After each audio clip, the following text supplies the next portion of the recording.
Cuny. À dimanche. Et à dimanche. Le débrief éco avec CCI Store. Faites décoller votre business avec la première plateforme de services numériques pour dirigeants de TPE-PME. CCIStore.fr. France Info Météo avec les agences meilleurtaux.com. Crédit immobilier, assurance de prêt. 300 agences meilleurtaux.com à vos côtés partout en France. Quel temps demain, Jean-Michel Golinski? Demain, le vent va souffler moins fort en Méditerranée, vers 80 km à l'heure, mais sur le reste du pays, il deviendra sensible de secteur nord-est, par conséquent désagréable et donnant un ressenti de fraîcheur, malgré des températures l'après-midi de 16 à 18 degrés sous abri dans la moitié nord, de 21 à 24 sur les régions méridionales. Notez qu'en ce dernier jour des Saints de glace, en fin de nuit, les valeurs seront parfois proches de la gelée blanche en campagne sur les régions de la moitié nord. Demain, le soleil va largement s'imposer sur 90% du territoire dans une ambiance limpide. Seule la Corse verra passer des nuages capables de lâcher des averses.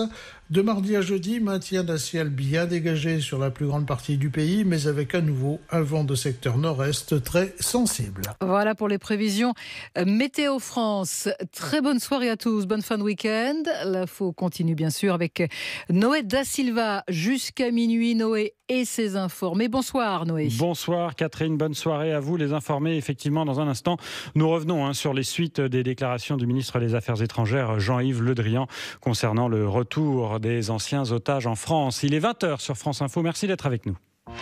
France Info. Deux points, ouvrez l'info.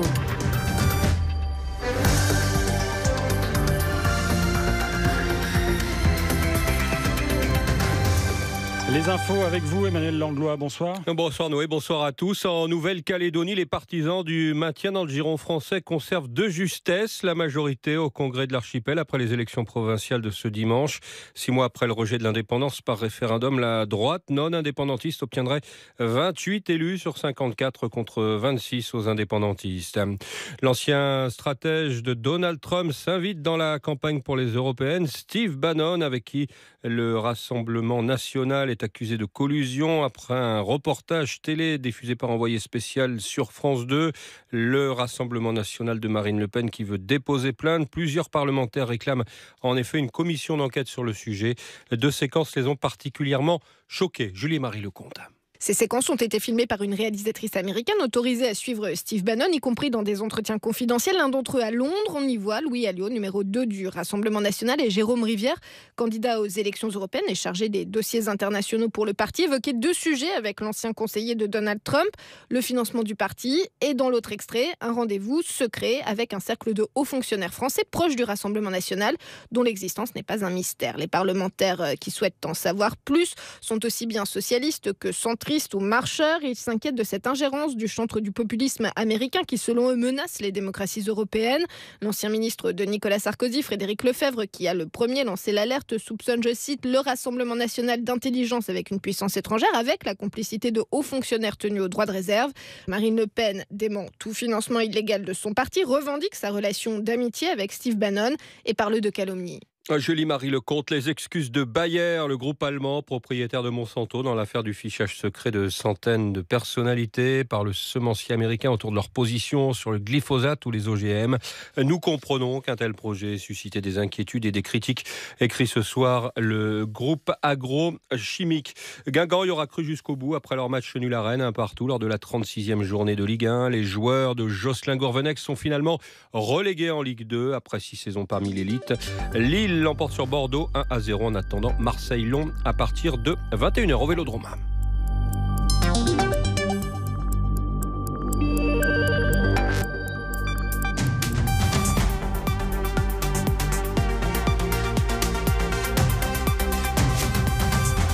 20h, 21h, France Info, les informés, Noé Da Silva.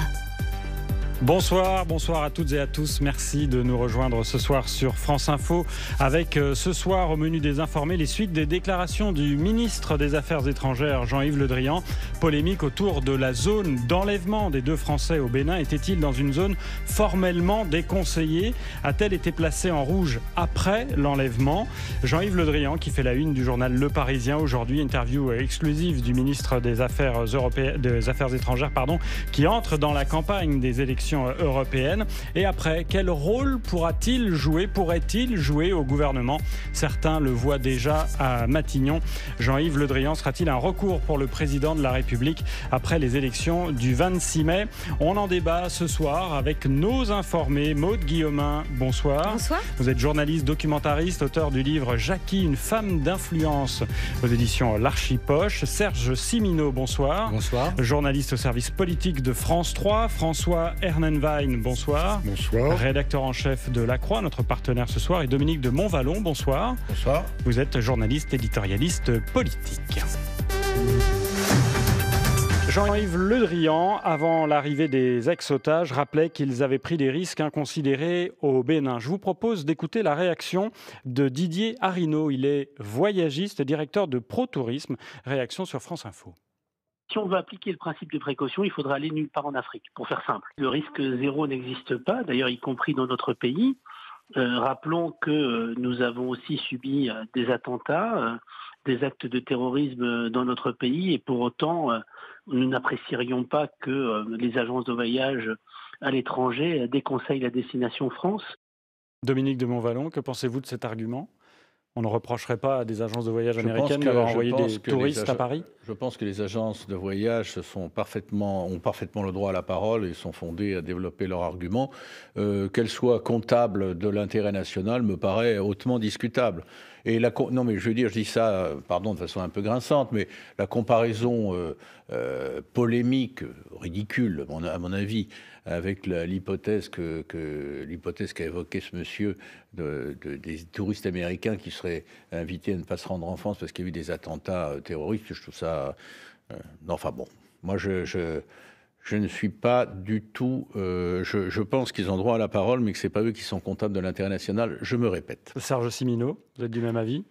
Disons on le sait, sur ces fameuses zones rouges qui sont déterminées par l'État français, le Quai d'Orsay, on sait que certains pays, et en Afrique en particulier, aimeraient que certaines zones ne soient pas forcément indiquées comme telles pour le tourisme. Après, l'argument qu'on a entendu là, c'est un professionnel du tourisme, je pense qu'on est sur un débat peut-être un peu différent. Il est dans son rôle. Voilà, le débat c'est factuellement, est-ce que Jean-Yves Le Drian a évoqué une zone rouge une fois que les 2 ressortissants français avaient été enlevés? Notre sujet, voilà. Après, l'histoire du tourisme, on le sait que certains pays demandent à la France parfois, ou à d'autres nations, de ne pas les placer dans une situation qui empêcherait des touristes d'y aller. Je rappelle, je ne pense pas me tromper, que la zone rouge ne veut pas dire interdiction. Elle indique clairement à ceux qui auraient l'intention d'y aller, et je pense aussi d'ailleurs aux professionnels du tourisme, que c'est peut-être un petit peu dangereux. C'est déconseillé, effectivement. Exactement. François Ernenwein, est-ce qu'il faut arrêter d'aller en Afrique ?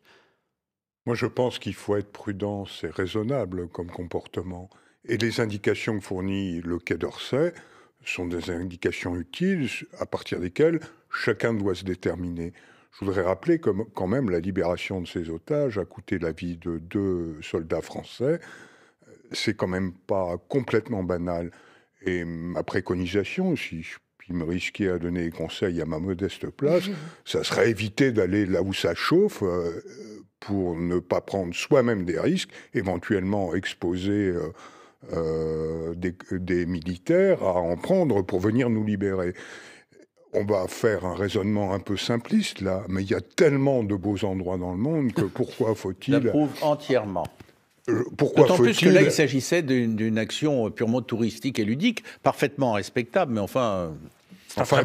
Des destinations rêvées et non dangereuses, il en existe encore, donc choisissez plutôt celle-là. C'est vrai que là, pour le coup, ils n'ont pas eu de chance. Il faut voir, par exemple, qu'il y avait eu, je crois, l'année dernière, une famille au Cameroun qui avait également été enlevée. À ce moment-là, on avait déjà souligné le fait qu'il y avait des régions très dangereuses et peut-être, en effet, on oublie un peu vite. C'est vrai que souligner le travail du Quai d'Orsay, qui est quand même un travail de fourmi qui évolue au jour le jour, parce que en effet les zones évoluent, il faut le suivre et peut-être que les agences